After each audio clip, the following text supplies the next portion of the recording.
காலையில் ஒரு 7 மணிலிருந்து நான் அதிகமாக கேட்கக்கூடிய வார்த்தைகள் என்னன்னா, ஹரியப் ஹரியப், லேட் ஆயிடுச்சு, வேன் வந்துருச்சு, டிரைவர் திட்டுவார், கேட் மூடிடுவாங்க. இப்படி தான் அந்த வார்த்தைகள்லாம் புழங்கிக்கிட்டே இருக்கும்.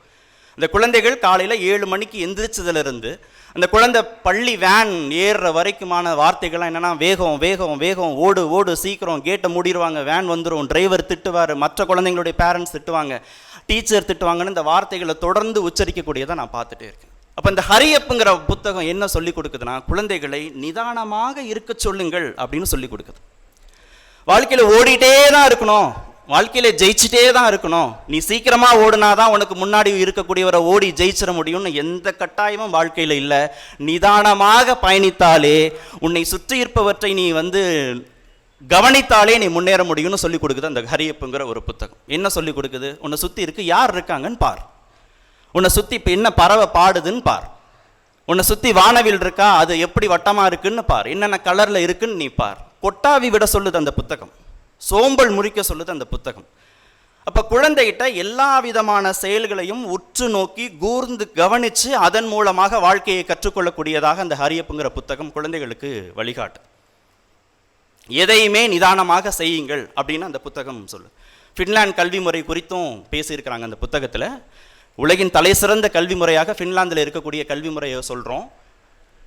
45 நிமிடங்கள் தான் அந்த வகுப்பறையில் அந்த குழந்தைகளுக்கு பாடங்கள் சொல்லிக் கொடுக்கப்படுது. ஒவ்வொரு 45 நிமிடங்களுக்கும் 15 நிமிடங்கள் இடைவெளி கொடுக்கப்படுது அந்த குழந்தைகளுக்கு.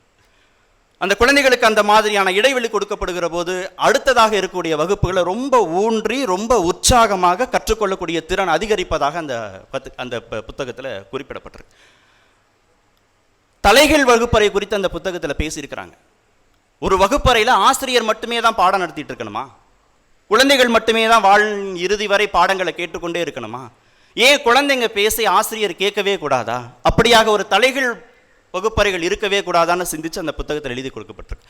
இங்கே எத்தனை பேர் பெற்றோர்கள் அதுக்கு அந்த புத்தகங்கள் வாசிச்சிருக்கீங்கன்னு தெரியல. இங்கே கூட கிடைப்பதற்கான வாய்ப்புகள் இருக்குது. திரு சா மாடசாமியுடைய எல்லா விதமான புத்தகங்களையும் வாசியுங்கள். குழந்தைகள் கல்வியை எப்படி விரும்புகிறார்கள், அந்த கல்வியை எப்படி நாம் கொண்டு போய் கொடுக்கணும் என்பதற்கு மிகச்சிறந்த எடுத்துக்காட்டாக அந்த புத்தகத்தை என்னால் சொல்ல முடியும். அவ்வளவு சீரிய கல்வி சிந்தனைகள் அந்த புத்தகத்தில் இடம்பெற்றிருக்கிறது. தமிழ்நாடு அரசு மக்கள் சிந்தனை பேரவை இணைந்து நடத்தும் எழுச்சிகரமான 20ஆம் ஆண்டு ஈரோடு புத்தக திருவிழா ஆகஸ்ட் 2 முதல் 13 வரை. இடம் சிக்கைய நாயக்கர் கல்லூரி மைதானம், ஈரோடு. அறிவு வேள்விக்கு அணி திரள்வோம், அறிவை பொது உடைமையாக்குவோம். அனைவரும் வருக.